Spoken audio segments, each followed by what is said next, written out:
지금의 여의도 순복음교회가 있기까지 폭발적인 교회 성장을 견인한 성령운동에 대해 취재했습니다. 대한예수교장로회 백석총회가 설립 45주년을 맞아 교단 역사의 발자취를 돌아볼 수 있는 역사박물관을 개관했습니다. 이단 전문가들의 분석을 통해 왜 이단 사이비 집단에 들어가면 빠져나오기 힘든지 취재했습니다. 자녀들이 부모의 기독교적 가치관을 올바르고 효과적으로 배울 수 있도록 한 부모교사 세계관 학교가 열렸습니다. 빌리그레암 전도대회 50주년 기념대회가 한 달여 앞으로 다가온 가운데 대회 준비를 위한 제2차 단합대회와 기자회견이 진행됐습니다.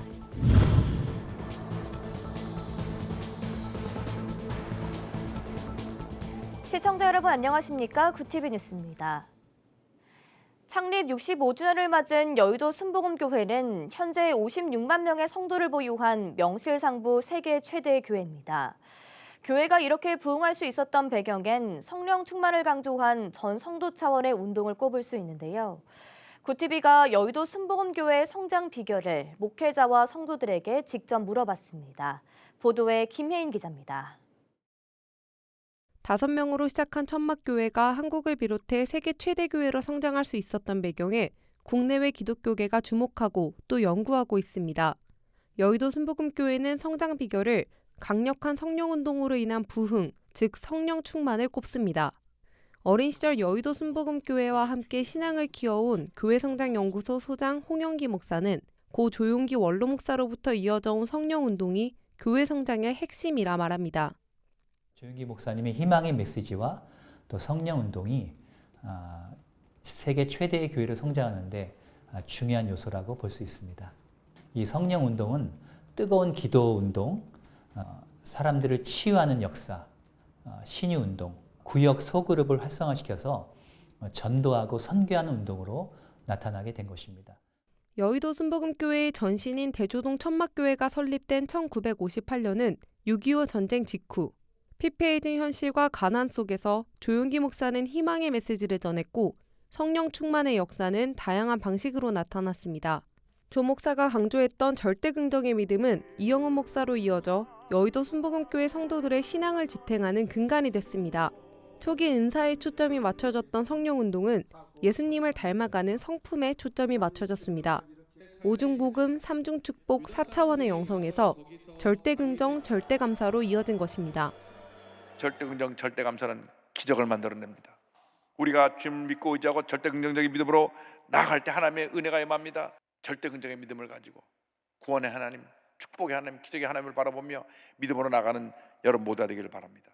절대 긍정의 믿음을 통해 병이 낫고 일상이 회복되며 가정을 전도하는 간증이 여의도 순복음교회에선 끊이지 않습니다. 청년의 때부터 여의도 순복음교회에서 믿음 생활을 이어온 장보선 집사는 코로나 시기 주일 설교 시간에 듣던 절대 긍정의 믿음이 떠올라 삶이 변화됐다고 간증합니다. 저희 교회 그 표가 절대 긍정, 절대 감사인데 체계적으로 막 실천해야겠다라는 생각보다는 제가 이제 조규 목사님, 이영호 목사님 설교를 들으면서 그게 잠재의식 속에 뭔가 새겨져 있었던 것 같아요. 저도 모르게. 아침은 긍정의 말로 시작을 하고 저녁은 감사의 말로 마무리를 했는데 그런 하루의 그 루틴을 반복하면서 아이들이 여의도 순복음교회는 창립 65주년을 맞아 과거 7, 80년대 뜨거운 부흥으로 나타났던 열정적인 신앙을 회복하겠다며 성령대 기도회 등 다양한 행사를 준비하고 있습니다. 교회는 오늘 17일부터 시작되는 다시 성경으로 다시 부흥으로 행사를 통해 제2의 부흥기가 오길 기대하고 있습니다. 굿티비 뉴스 김혜인입니다. 대한예수교장로회 백석총회가 설립 45주년을 맞아 지나온 역사를 한눈에 살펴볼 수 있는 공간을 마련했습니다. 지난 시간 교단을 지탱해온 인물과 시대를 기록하고 그 역사적 의미를 기억하기 위해서인데요. 총회가 한국교회 3대 교단으로 자리 잡기까지 백석인의 자부심을 한눈에 볼 수 있도록 한 백석역사박물관을 정성관 기자가 보도합니다. 한국교회 3대 교단으로 성장한 대한예수교장로회 백석총회. 무수의 뿔처럼 지켜온 연합정신이 없었다면 불가능했습니다. 백석총회는 그 역사적 발자취를 기록할 백석역사박물관을 12일 백석대학교 창조관에 마련하고 개관식을 열었습니다. 이날 행사엔 총회 목회자와 관계자 등 백석인 200여 명이 참석해 개관식을 축하했습니다. 일부 감사예배에선 설립 45주년 준비위원장 양병희 목사가 말씀을 전하며 지난 45년 동안 교단을 지켜주신 하나님께 감사로 은혜를 돌렸습니다.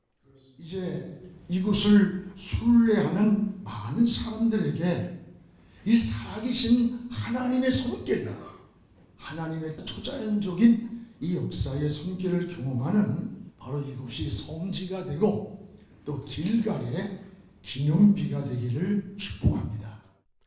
총회 역사의 발자취를 담은 박물관이 백석대학교에 마련된 이유는 백석교단의 설립 정신을 바탕으로 신학적 뿌리를 계승하고 있기 때문입니다.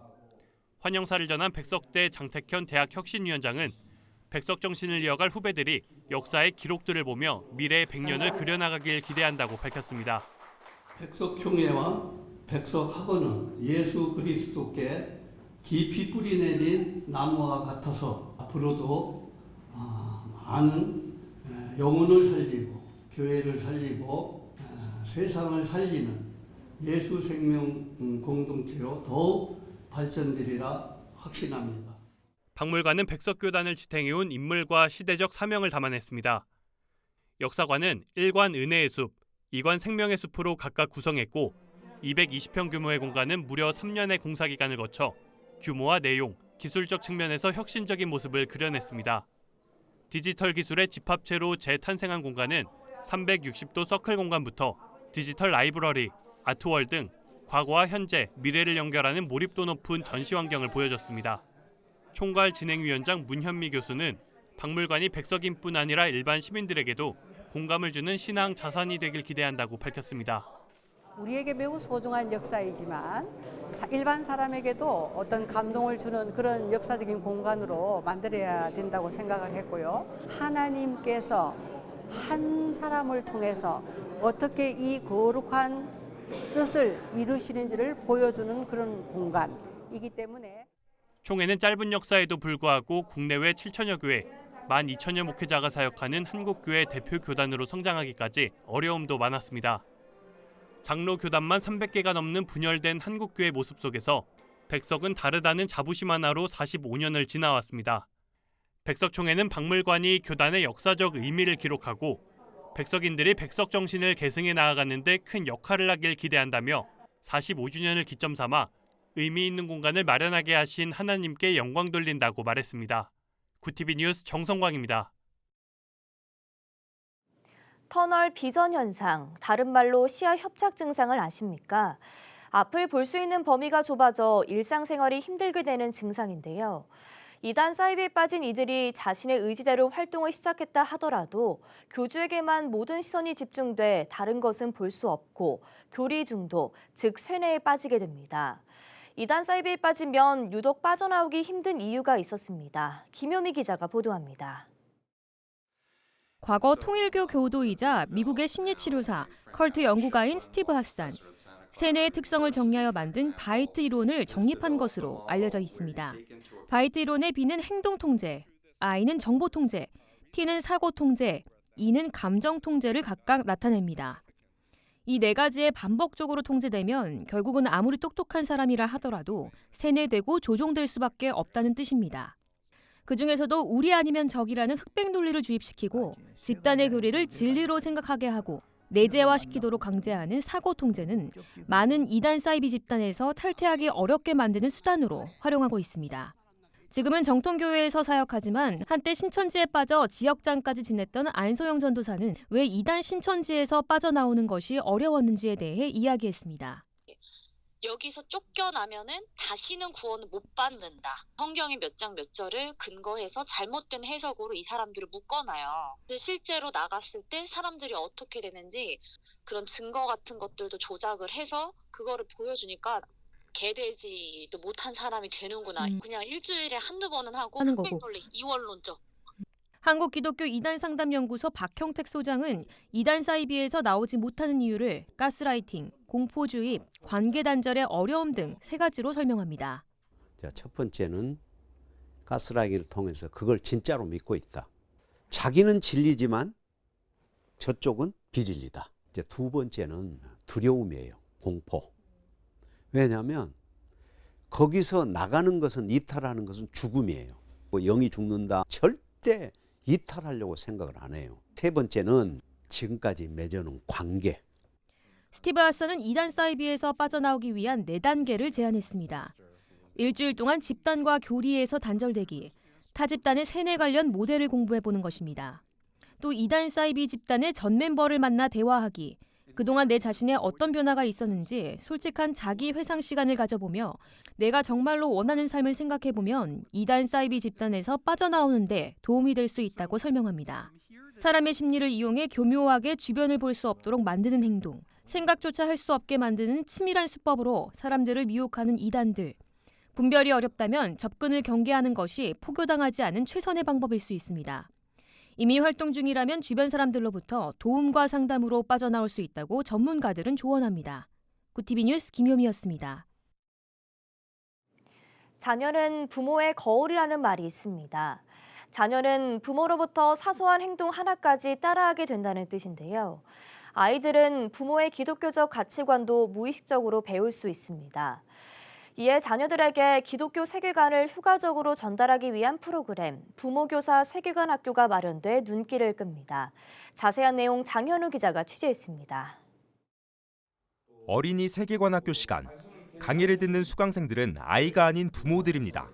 강의에 참여한 부모들은 강사의 질문에 손을 들고 웃으며 수업에 적극적으로 참여합니다. 어린이 기독교 세계관 교육과정 일부인 부모교사 세계관 학교 프로그램입니다. 저희가 기독교 세계관이라는 교육을 통해서 그것이 우리의 실천적인 자세가 먼저가 되어서 우리 아이들에게도 이 기독교 세계관이 명목으로 잘 흐를 수 있도록 그리고 잘 배울 수 있도록 잘 전달하는 역할을 할 수 있어서 참 감사합니다. 강의는 하나님 미디어가 뭐예요를 주제로 진행됐습니다. 이날 교육은 만화에 대해서 다뤘습니다. 강의에서는 아이들이 좋아하는 만화를 도구 삼아 기독교 세계관에 관심을 갖도록 해야 한다는 내용이 나왔습니다. 아이가 성경 줄거리에 처음 관심을 갖게 되는 수단으로 만화 콘텐츠가 효과적이라는 설명입니다. 이런 내용을 자녀가 아닌 부모에게 가르치는 이유에 대해선 부모가 아이에게 가장 좋은 선생님이자 방향을 이끌어줄 사람이기 때문이라고 CTC 기독교 세계관 교육센터 유경상 대표는 설명합니다. 적합한 교사가 누굴까? 그럼 저는 다름 아닌 함께 살아가는 우리 부모님들이라고 생각합니다. 그래서 부모님들이 먼저 세계관 교육을 받고 그 아이들에게 기독교 세계관을 전할 수 있는 그런 목적을 가지고 만들어진 세미나가 바로 기독교 세계관 교육 세미나입니다. 2007년 처음 시작된 CTC는 기독교 세계관 강의를 포함한 교육 자료를 만들어 가정과 교회, 학교의 내용을 전달합니다. 총 3년 6학기 과정이며 4에서 14세 아이들을 대상으로 하는 어린이 세계관 교육과 청소년 세계관 교육, 부모들을 대상으로 하는 부모교사 세계관 교육으로 나눠서 진행합니다. 기독교 가치관을 바탕으로 영화와 책을 해석하는 방법을 가르쳐 아이들이 일상에서도 신앙적 시선으로 세상을 바라볼 수 있게 도와줍니다. 다른 신앙 교육과 일반 기독교 교육과의 차이점은 뭡니까? 그 신앙이 종교 생활에만, 교회 생활에만 머무는 게 아니라 이제는 일상에서, 삶의 곳곳에서 신앙대로 살아가야 된다. 근데 어떻게 살았는지 봐야돼요.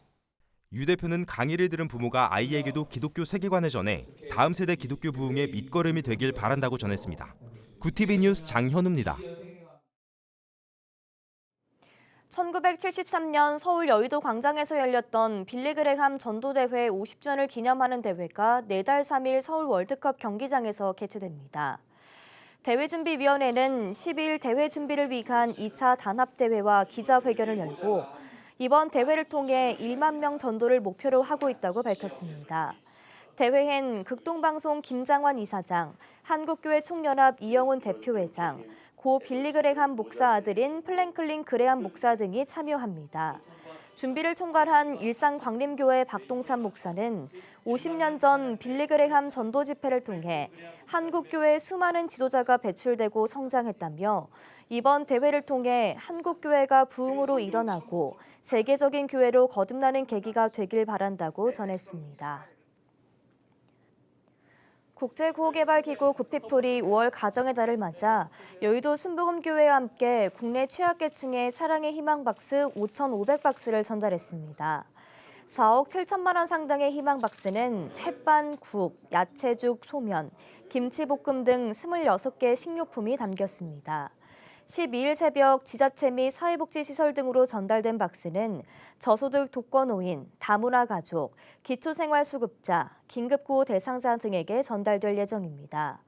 굿피플 이영훈 이사장은 기독교 신앙의 본질은 하나님의 사랑, 이웃사랑, 십자가 사랑이라며 사랑의 희망박스로 하나님의 사랑과 이웃사랑을 실천하고 있으니 사랑의 섬김이 온 세상을 변화시키길 바란다고 밝혔습니다.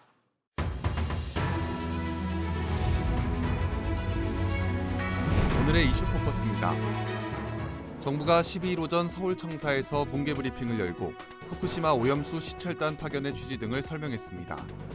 박구현 국무조정실 1차장은 이날 시찰단은 안전규제 분야 국내 최고 전문가로 꾸릴 예정이며 이들은 방류시설 전반의 운영 상황과 방사성 물질 분석 역량 등을 직접 확인할 계획이라고 말했습니다. 같은 날 오후 외교부 청사에서는 23일 일본으로 보낼 시찰단 파견 조율을 위한 한일 국장급 회의가 진행됐습니다.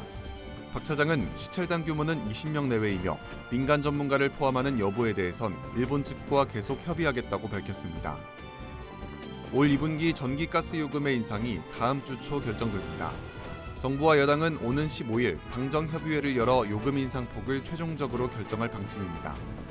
한국전력과 한국가스공사는 12일 각각 25조 원과 15조 원 규모의 재무 개선 노력을 기울이겠다고 밝혔고 이에 따라 정부와 여당이 요금 인상 본격화에 나선 겁니다.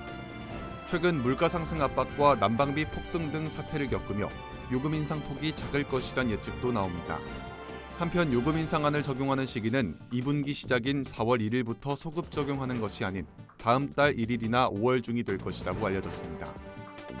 국방부가 12일 공지를 통해 병역 자원 부족 해결 방안으로 일각에서 제기한 여성 징집과 군 복무 기간 확대 등에 대해 검토하지 않고 있다는 입장을 밝혔습니다.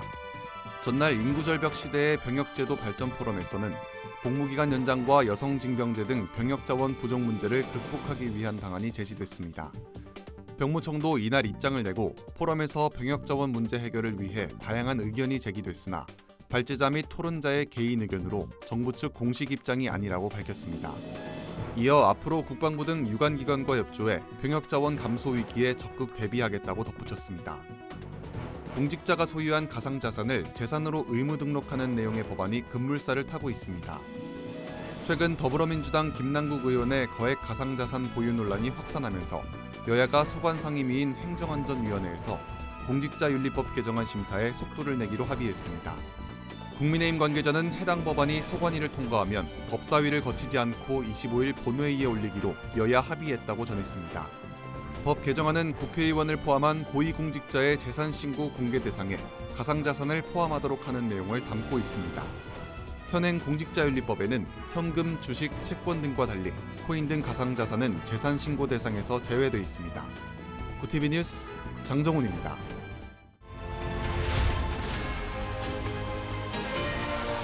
구티비 월드와이드입니다. 세계보건기구 WHO가 엠폭스에 대한 국제적 공중보건 비상사태 선언을 10개월 만에 해제하기로 했습니다. 국제적 공중보건 비상사태는 WHO가 내리는 최고 수준의 경계 선언으로 이를 해제하기로 한 건 감염자 규모가 현저하게 줄었고 세계 각국의 발병 통제 역량이 강화됐기 때문이라고 설명했습니다. 테워드로스 WHO 사무총장은 현지 시간 11일 브리핑에서 최근 3개월간 엠폭스 발병 건수는 직전 3개월에 비해 거의 90% 줄어들었다고 설명했습니다. G7 재무장관 회의가 11일 일본 니가타시에서 개막했습니다. 13일까지 열리는 이번 회의에는 G7 회원국의 재무장관 및 중앙은행 총재, 또 추경호 부총리 겸 기획재정부 장관을 포함한 6개 초청국의 재무장관이 참가합니다. G7은 이번 회의에서 러시아에 대한 경제 제재의 실효성을 높이고 우크라이나에 대한 지속적인 지원을 확인할 예정입니다. 또 미국의 잇따른 은행 파산이 세계 경제와 금융시장에 미치는 영향에 대해서도 논의가 이루어질 전망입니다. 영국이 대반격을 앞둔 우크라이나에 크림반도까지 타격이 가능한 장거리 미사일을 제공했습니다. 벤 월리스 영국 국방부 장관은 현지 시간 11일 우크라이나의 장거리 미사일 스톰 섀도 기증을 확인한다고 밝혔습니다. 월리스 장관은 이번 기증으로 우크라이나는 자기 방어를 위한 최고의 기회를 갖게 된다며 러시아는 고의로 우크라이나 민간 인프라를 표적으로 삼는 등 국제법에 위배되는 야만 행위를 계속하고 있다고 말했습니다. 영국과 프랑스가 공동 개발한 스톰 섀도는 일반적으로 전투기 등을 통해 공중에서 발사되며 사거리는 250km를 넘습니다. 미국과 중국의 고위급 정무 대화가 반년 만에 재개됐습니다. 미중 외교 안보 라인의 최고위급 인사인 제이크 설리번 미 국가안보보좌관과 왕이 공산당 중앙정치국 위원은 현지 시간으로 지난 10일부터 이틀간 오스트리아 빈에서 회동한 것으로 전해졌습니다. 미 백악관은 두 사람이 총 8시간에 걸쳐 양국 관계와 대만 문제, 우크라이나 전쟁 등을 주제로 솔직하고 건설적인 대화를 나눴다고 밝혔습니다. 양국 발표에 따르면 두 사람은 앞으로도 서로 간의 채널을 지속적으로 가동하기로 합의했습니다. 한편 지난 정찰 풍선 사태로 사실상 대화 없는 갈등 시기를 보낸 양국이 이번 회동을 계기로 대화를 이어나갈 수 있을지 국제사회의 관심이 모아지고 있습니다. 구TV 뉴스 권현석입니다.